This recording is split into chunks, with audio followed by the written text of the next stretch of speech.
আসসালামু আলাইকুম। কানিজ ফাতেমা লোপা স্বাগত জানাচ্ছি এনটিভির সকালের খবরে। ক্রাউন সিমেন্ট শিরোনাম দেখছিলেন, এবারে নিয়ে যাচ্ছি পুরো খবরে। ২৬ ঘন্টা পর কর্মবিরতি প্রত্যাহার করেছেন রেলের রানিং স্টাফরা। মঙ্গলবার মধ্যরাতে রেল উপদেষ্টা ফাজুল কবিরের দাবি মেনে নেওয়ার আশ্বাসে এই ঘোষণা দেওয়া হয়। উপদেষ্টার মিন্টু রোডের বাসভবনে জরুরি বৈঠক শেষে রানিং রেলওয়ে স্টাফ ইউনিয়ন সাধারণ সম্পাদক মুজিবুর রহমান সব কর্মীকে কাজে ফেরার আহ্বান জানান। বিস্তারিত দেখুন ইফতেখার রেজার রিপোর্টে।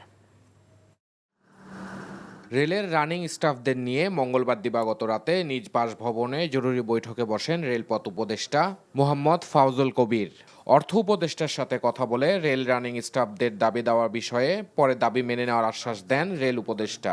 অর্থ মন্ত্রণালয়ে যে সুবিধা দেওয়া আছে সেখানে বলা হয়েছে যে মাইলেজের সুবিধাটা এক মাসের বেশি হতে পারবে না।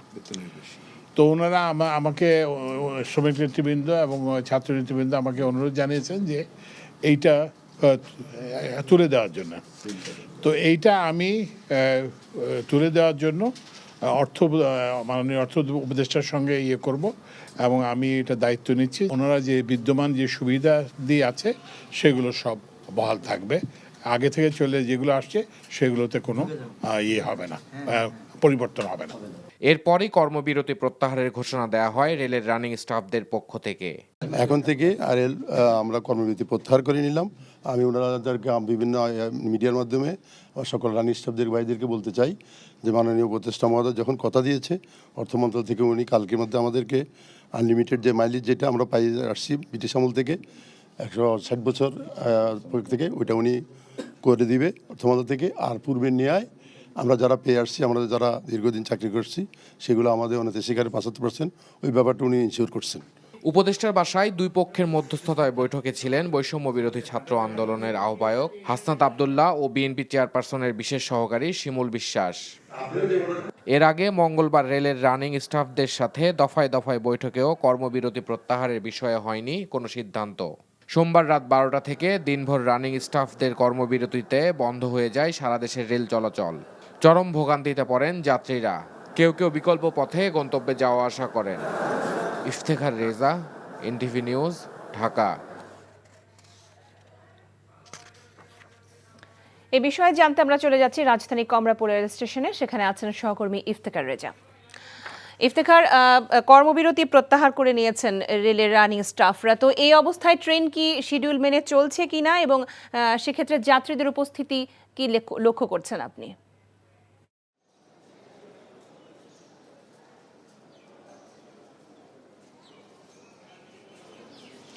সকাল থেকে দেখতে পাচ্ছি যে যাত্রীরা রয়েছেন ঢাকা থেকে বিভিন্ন জায়গায় যাবার যে যাত্রীরা তারা স্টেশনে আসতে শুরু করেছেন। এবং আমি যদি একটু দেখাই যে ইতিমধ্যেই প্ল্যাটফর্মে অনেকগুলো ট্রেন বিভিন্ন প্ল্যাটফর্মে রাখা আছে এবং তারা সিগন্যাল দিয়ে রেখেছে মূলত কিছুক্ষণের মধ্যেই তারা তাদের নির্ধারিত সময়ে যাত্রা শুরু করবে। এবং নির্ধারিত ট্রেনগুলোর যে যাত্রী যারা রয়েছেন তারা তাদের মালপত্র বলি বা লাগেজপত্র বলি সেগুলো নিয়ে তারা তাদের নির্দিষ্ট ট্রেনের দিকে এগিয়ে যাচ্ছেন। এবং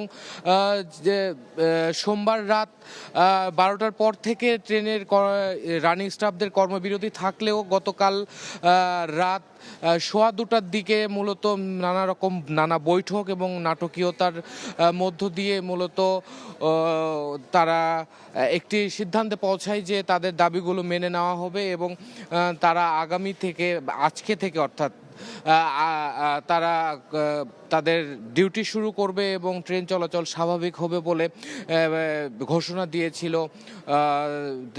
রেলওয়ে রানিং স্টাফদের যে সংগঠন, সেই সংগঠনের নেতারা মূলত। এবং গতকাল মূলত মধ্যরাতের পর পর্যন্ত রেল উপদেষ্টার বাসভবনে মূলত তাদের দাবি দাওয়াগুলো নিয়ে আলাপ আলোচনা চলতে থাকে এবং এক পর্যায়ে গিয়ে রেলওয়ে কর্তৃপক্ষের সাথে রেলওয়ে উপদেষ্টা সচিব এবং ছাত্র উপদেষ্টা হাসনাত আব্দুল্লাহ সহ বিভিন্ন জনের উপস্থিতিতে মূলত এই বৈঠক চলমান থাকে। এবং এ থেকেই মূলত তারা সিদ্ধান্তে পৌঁছান যে তাদের সব যে দাবি দাওয়াগুলো রয়েছে রানিং স্টাফদের রানিং অ্যালাউন্সের সাথে পেনশন এবং অবসর পরবর্তী যে এককালীন অর্থ পাওয়ার যে বিষয়টি, সেই বিষয়গুলো নিয়ে বিবেচনা করা হবে অর্থ মন্ত্রণালয়ের সাথে।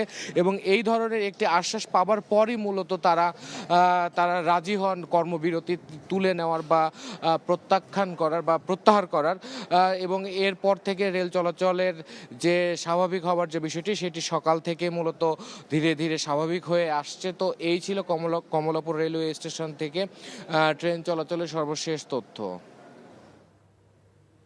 আমরা জানছিলাম রেল কর্মীদের ধর্মঘট প্রত্যাহারের খবর। ট্যাঙ্ক লরি শ্রমিক ইউনিয়নের নেতা আলী আজিমকে গ্রেফতারের প্রতিবাদে খুলনা বিভাগ ও বৃহত্তর ফরিদপুরের 16 জেলায় জ্বালানি তেল সরবরাহ বন্ধ রয়েছে। 3 দিন ধরে তেল সরবরাহ বন্ধ থাকায় অধিকাংশ পাম্পেই তেলের তীব্র সংকট দেখা দিয়েছে। পাম্প বন্ধের ঘোষণায় উদ্বেগ প্রকাশ করেছেন সাধারণ মানুষ। জ্বালানি তেল না পেয়ে মোটরসাইকেল সহ অন্যান্য যানবাহনের চালকেরা পড়েছেন দুর্ভোগে। গত সোমবার খুলনা বিভাগীয় ট্যাঙ্ক লরি শ্রমিক ইউনিয়নের সাধারণ সম্পাদক আলী আজিমকে আটক করে খালিশপুর থানায় হস্তান্তর করে গোয়েন্দা পুলিশ। গত বছরের 21 আগস্ট নগরীর খালিশপুর থানার 7 নম্বর ওয়ার্ড বিএনপি কার্যালয়ে হামলা, ভাঙচুর, লুটপাট ও অগ্নিসংযোগ মামলার আসামি ছিলেন আলী আজম। জনগণ থেকে দূরে চলে গেলে বিএনপিরও 5 আগস্টের মতো পরিণতি হবে বলে মন্তব্য করেছেন দলের ভারপ্রাপ্ত চেয়ারম্যান তারেক রহমান। নেতাকর্মীদের সতর্ক করে তিনি বলেন, কোনো নেতাকর্মীর কারণে দলের প্রতি মানুষের আস্থা নষ্ট হলে তাকে ছাড় দেওয়া হবে না। দিন শেষে বিএনপির জনপ্রিয় কিনা তা জনগণই বিচার করবে। মঙ্গলবার খুলনা, সাতক্ষীরা ও বাগেরহাটের নেতাকর্মীদের কর্মশালায় তিনি এসব বলেন। হাসান মাহমুদের রিপোর্ট। রাষ্ট্র কাঠামো মেরামতে 31 দফা ও জনসম্পৃক্তি শীর্ষক প্রশিক্ষণ কর্মশালায় অংশ নেয় খুলনা, সাতক্ষীরা ও বাগেরহাট জেলা বিএনপি এবং খুলনা মহানগর বিএনপির নেতারা। কর্মশালায় লন্ডন থেকে অনলাইনে যুক্ত হয়ে স্থানীয় নেতাদের বিভিন্ন প্রশ্নের জবাব দেন দলের ভারপ্রাপ্ত চেয়ারম্যান তারেক রহমান। বলেন, নেতাকর্মীরা দলের আস্থা নষ্টের কাজ করলে কোনো ছাড় নয়। কোনো ব্যক্তির কারণে, কোনো নেতার কারণে, কোনো কর্মীর কারণে যদি মানুষের আস্থা নষ্ট হয়, তাকে আমরা ওন করতে পারবো না। তাহলে ভাই তাকে তো আমাদের পক্ষে, আমার পক্ষে টানা সম্ভব না, টানবো না আমি তাকে শেল্টার আমি দেব না। এখানে দলকে স্বার্থপর হতেই হবে। কোনো ব্যক্তির কারণে, কোনো নেতার কারণে, কোনো কর্মীর কারণে যদি মানুষের আস্থা নষ্ট হয়, তাকে আমরা ওন করতে পারবো না। বিকজ আমরা বহু ঝড় ঝঞ্ঝার ভিতর দিয়ে আজ এখানে এসে দাঁড়িয়েছি। 5ই আগস্ট থেকে অনেক কিছু আমাদের শেখার আছে। কাজেই জনগণ থেকে যদি দূরে চলে যাই আমরা, ওই 5ই আগস্টে পরিণত হবে। কাজেই 5ই আগস্টের পরিণতি থেকে যদি বাইরে থাকতে হয়, জনগণের সাথে থাকতে হবে, জনগণকে সঙ্গে রাখতে হবে। তারেক রহমান বলেন, ক্ষমতায় গেলে বিএনপি জনগণের জন্য কি করবে মানুষ তা জানতে চায়। আমরা রাজনৈতিকভাবে কার সাথে যাব, কাকে গ্রহণ করব, কাকে গ্রহণ করব না, কার সাথে সম্পর্ক করব, কার সাথে সম্পর্ক করব না, এগুলো আমাদের ব্যাপার। কি কি চেষ্টা করবেন, কি কি পদক্ষেপ নেবেন, জিনিসপত্রের দাম যাতে সহনশীল পর্যায়ে থাকে, মানুষ এইগুলো জানতে চায়। আপনাদেরকে ছোট ছোট কর্মসূচি গ্রহণ করতে হবে। সামনে জাতীয় নির্বাচনের বৈতরণী পার হতে হবে উল্লেখ করে তারেক রহমান বলেন, 31 দফাকে ঘরে ঘরে পৌঁছে দিতে হবে। সামনে একটি নির্বাচন আমাদেরকে পার হতে হবে। এই নির্বাচন পর্যন্ত আপনাদেরকে 31 দফা কর্মসূচির মানুষের কানে কানে নিয়ে যেতে হবে, ঘরে ঘরে নিয়ে যেতে হবে। বিএনপি কথা ও কাজে মিল রাখতে চায় বলেও জানান তারেক রহমান। Hasan Mahmud, NTV news, Dhaka. স্বৈরাচার শেখ হাসিনা সরাসরি নির্দেশে দেশে গুম, খুন ও হত্যা হয়েছে এমন তথ্য উঠে এসেছে যুক্তরাষ্ট্রভিত্তিক আন্তর্জাতিক মানবাধিকার সংস্থা হিউম্যান রাইটস ওয়াচের HRW এর প্রতিবেদনে। মঙ্গলবার সন্ধ্যায় রাষ্ট্রীয় অতিথি ভবন যমুনায় প্রধান উপদেষ্টা ডক্টর মোহাম্মদ ইউনূসের সাথে সাক্ষাৎ শেষে এই প্রতিবেদন তুলে ধরেন সংস্থাটির এশিয়া অঞ্চলের পরিচালক এলেইন পিয়ারসনের নেতৃত্বে একটি প্রতিনিধি দল। প্রতিবেদনে বলা হয়, ক্ষমতাচ্যুত স্বৈরশাসক শেখ হাসিনা আইনশৃঙ্খলা বাহিনীকে সরাসরি গুম ও হত্যার নির্দেশ দিয়েছিলেন। এ সময় অন্তর্বর্তী সরকারের সংস্কার কার্যক্রমের জন্য প্রশংসা করেন তিনি। এদিকে সংযুক্ত আরব আমিরাতের শীর্ষ কোম্পানিগুলো বাংলাদেশে বিনিয়োগ নিয়ে প্রধান উপদেষ্টা মোহাম্মদ ইউনূসের সাথে সাক্ষাৎ করেছেন কোম্পানির প্রধানরা। এ সময় সংযুক্ত আরব আমিরাতের দুটি বড় কোম্পানি আবুধাবি পোর্টস গ্রুপ এবং মাজদার বাংলাদেশে বন্দর উন্নয়ন, ব্যবস্থাপনা এবং নবায়নযোগ্য জ্বালানি খাতে বিনিয়োগের পরিকল্পনা তুলে ধরেন কোম্পানির প্রধানরা।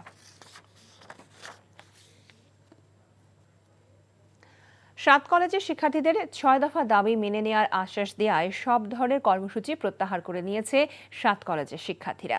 আর তাদের দাবি নিয়ে আলোচনা হয়েছে এবং পর্যায়ক্রমে তা মেনে নেওয়া হবে বলে জানিয়েছেন স্বরাষ্ট্র উপদেষ্টা জাহাঙ্গীর আলম চৌধুরী। এদিকে সাত কলেজকে নিয়ে বিশ্ববিদ্যালয়ের মতো কর্তৃপক্ষ গঠনের প্রক্রিয়া চলছে জানিয়ে শিক্ষা উপদেষ্টা ওয়াহিদউদ্দিন মাহমুদ বলেছেন, নতুন একটি মডেল দাঁড় করানো হতে পারে। আবির আহমেদের রিপোর্ট। শিক্ষার্থীদের আন্দোলনের মুখে সাত কলেজের অধিভুক্তি বাতিলের সিদ্ধান্ত নেয় ঢাকা বিশ্ববিদ্যালয় কর্তৃপক্ষ। তবে ঢাকা বিশ্ববিদ্যালয়ের উপাচার্য ডক্টর মামুন আহমেদের পদত্যাগ এবং নিউমার্কেট থানার ভারপ্রাপ্ত কর্মকর্তাকে বদলি সহ 6 দফা দাবি জানায় শিক্ষার্থীরা। এ নিয়ে সচিবালয়ে স্বরাষ্ট্র উপদেষ্টার সঙ্গে বৈঠক করেন সাত কলেজের প্রতিনিধিরা। ঘোষণা দেয়া হয় কর্মসূচি প্রত্যাহারের। এখান থেকে আমাদের দাবিগুলোর ব্যাপারে অত্যন্ত পজিটিভভাবেই নেওয়া হয়েছে এবং এই বিষয়গুলো বিভিন্ন প্রক্রিয়া অনুসরণ করে মেনে নেওয়া হবে, সেটা আমাদেরকে আশ্বাস দেওয়া হয়েছে যে 24 ঘন্টা পরে আমরা সাত কলেজের সামনে থেকে ঢাকা বিশ্ববিদ্যালয়ের বাস সহ অন্যান্য বাস যে চলতে দিব না সহ যে কর্মসূচি এবং নিউ মার্কেট থানা ঘেরাও যে কর্মসূচি দিয়েছিলাম সেই কর্মসূচি আমরা প্রত্যাহার করে নিলাম। পর্যায়ক্রমে শিক্ষার্থীদের দাবি মেনে নেওয়া হবে বলে জানান স্বরাষ্ট্র উপদেষ্টা। তাদের যে কতগুলি দাবি ছিল এবং সমস্যা ছিল এগুলি নিয়ে আমাদের পুঙ্খানুপুঙ্খানু আলাপ হয়েছে এবং আমার ছোট ভাই যেটা বললেন এগুলি উনি যেটা বলছে এটা সবই ঠিক এবং এইভাবে আমরা এইগুলির ব্যবস্থা নিব। এদিকে নর্থ সাউথ ইউনিভার্সিটিতে এক অনুষ্ঠানে শিক্ষা উপদেষ্টা সাত কলেজ নিয়ে চলমান সংকট প্রসঙ্গে বলেন, সব মিলিয়ে জটিল পরিস্থিতি তৈরি হয়েছে। প্রথমত এই কলেজগুলোকে সমন্বিত করে একটা কাঠামোয় এনে একটা নতুন বিশ্ববিদ্যালয় করতে গেলে এটা তো অন্যান্য বিশ্ববিদ্যালয়কে নকল করে হবে না, এটার একটা নতুন মডেল তৈরি করতে হবে, সেটার জন্যই তো কাজ করা হচ্ছে, তার চলছে। কিন্তু এইরকম বিশ্ববিদ্যালয় করতে যে কোনো বিশ্ববিদ্যালয় করতে গেলে তার একটা বিধান লাগে। ঢাকার সাত কলেজকে ঢাকা বিশ্ববিদ্যালয়ের অধীনে আনাটাই একটা ভুল সিদ্ধান্ত ছিল বলেও মন্তব্য করেন তিনি। তবে দাবি পূরণ না হওয়ায় দাবি আদায়ের লক্ষ্যে 24 ঘন্টার আলটিমেটাম দেন আন্দোলনরত সাত কলেজের শিক্ষার্থীরা। আমরা 24 ঘন্টা আলটিমেটাম দিলাম, এরপরে রাকিব সহ সবাই যারা আহত হয়েছে আমরা সামষ্টিকভাবে বসে পরবর্তী কার্যক্রম সিদ্ধান্ত আমরা জানাবো। আবির আহমেদ, এনটিভি নিউজ, ঢাকা। এদিকে ইবতেদায়ী মাদ্রাসাগুলোকে পর্যায়ক্রমে জাতীয়করণ করার আশ্বাস দেওয়ায় শাহবাগের অবস্থান কর্মসূচি প্রত্যাহার করে নিয়েছে স্বতন্ত্র ইবতেদায়ী মাদ্রাসা শিক্ষক কল্যাণ পরিষদ। মঙ্গলবার সচিবালয়ে শিক্ষা মন্ত্রণালয়ের কর্মকর্তাদের সঙ্গে বৈঠক শেষে শাহবাগে ফিরে কর্মসূচি প্রত্যাহারের ঘোষণা দেন শিক্ষক নেতারা। নূর হোসেনের রিপোর্ট। টানা 3 দিন ধরে জাতীয়করণের দাবিতে শাহবাগের জাতীয় জাদুঘরের সামনে অবস্থান কর্মসূচি পালন করছে দেশের বিভিন্ন জেলা থেকে আসা ইবতেদায়ী মাদ্রাসার কয়েকশো শিক্ষক। শিক্ষকদের দাবি, দীর্ঘদিন ধরে বৈষম্যের শিকার হচ্ছেন তারা। সরকারি প্রাথমিক বিদ্যালয়ে শিক্ষকদের মতো পরিশ্রম করেও কোনো ধরনের সরকারি সুযোগ সুবিধা না পাওয়ার অভিযোগ তাদের। আমরা বিগত দিনেও আমরা বারবার আন্দোলন করেছি, আমাদেরকে আশ্বস্ত করা হয়েছে, কিন্তু এখন পর্যন্ত কোনো কিছু আমরা পাইনি। 40টা বছর যাবত শিক্ষকরা অক্লান্ত পরিশ্রম করে তারা শিক্ষাদান কার্যক্রম দিয়ে যাচ্ছে, বাট তাদের কোনো বেতন নাই। তারা চরমভাবে ব্যথিত হয়েছে এবং মূল্যহীন অবস্থায় এই বাংলাদেশে আমরা বসবাস করছি। প্রাইমারি স্কুল তারা এখন হাজার হাজার টাকা পায়, তারা সুখের স্বাচ্ছন্দ্য জীবনযাপন করছে। আর সেই ক্ষেত্রে ইবতেদায়ী মাদ্রাসা, সেখানে জেনারেল পাঠ্যপুস্তকের পাশাপাশি ইসলামী শিক্ষাও দিয়ে যাচ্ছে, আর আমরা সেখানে কোনো টাকাই পাই না। পরে সচিবালয়ে শিক্ষা মন্ত্রণালয়ের কর্মকর্তাদের সঙ্গে আলোচনায় যান শিক্ষকদের 15 সদস্যের প্রতিনিধি দল। কয়েক ঘন্টার আলোচনা শেষে শাহবাগে এসে শিক্ষা মন্ত্রণালয়ের কর্মকর্তা জানান, ইবতেদায়ী মাদ্রাসাগুলোকেও পর্যায়ক্রমে জাতীয়করণ করা হবে। প্রথম দফাতে সকল প্রতিষ্ঠান জাতীয়করণের যে দাবি ছিল, আমরা সকলের সাথে, আপনাদের সাথে আপনারা যে বৈষম্যের কথা তুলে ধরেছেন, আমরা সকলে ঐক্যমত পোষণ করে আমরা নীতিগতভাবে একমত যে আসলে বাংলাদেশের সকল স্বতন্ত্র ইবতেদায়ী মাদ্রাসা পর্যায়ক্রমে জাতীয়করণ করা হবে। শিক্ষা মন্ত্রণালয়ের আশ্বাসে সন্তোষ প্রকাশ করে অবস্থান কর্মসূচি প্রত্যাহার করেন শিক্ষক নেতারা। সরকারের পক্ষ থেকে ঘোষণা দেওয়ার পরে বাস্তবায়ন একটা আমাদের আলটিমেটাম থাকবে, শেখা থাকবে। আমাদের নির্দিষ্ট সময়ের মধ্যে বাস্তবায়ন না হয় তাহলে আমরা পরবর্তী কর্মসূচির ব্যাপারে সিদ্ধান্ত নেব। নূর হোসেন, এনটিভি নিউজ, ঢাকা। সরকারি কর্মকর্তা কর্মচারীদের মহার্ঘ ভাতার বিষয়ে কে বলেছেন তা জানেন না উল্লেখ করে অর্থ মন্ত্রণালয় এখনও এই বিষয়ে কোনো সিদ্ধান্ত নেয়নি বলে জানিয়েছেন অর্থ উপদেষ্টা ডক্টর সালেউদ্দিন আহমেদ। তবে বাড়ছে বিদেশি মিশনে কর্মকর্তাদের ভাতা। দুপুরে সচিবালয়ে সরকারি ক্রয় সংক্রান্ত উপদেষ্টা কমিটির বৈঠক শেষে এসব বলেন তিনি।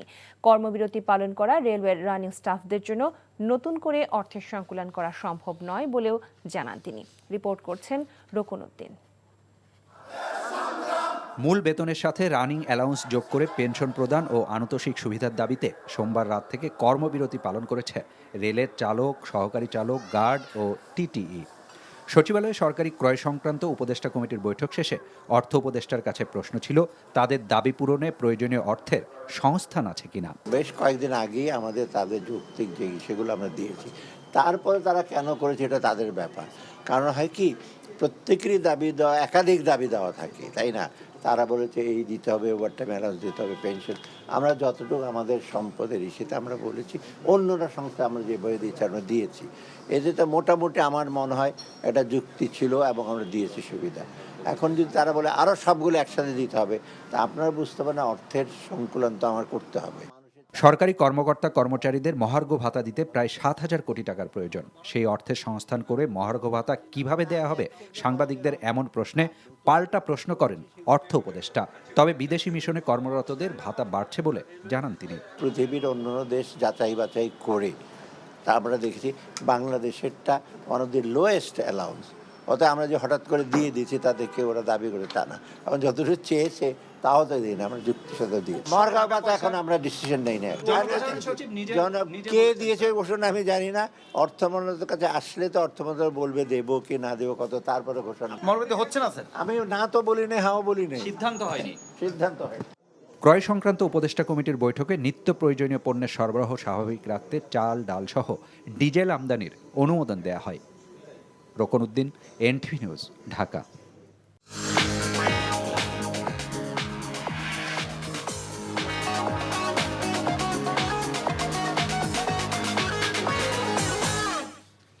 নগদ নিবেদিত অর্থনীতির খবর।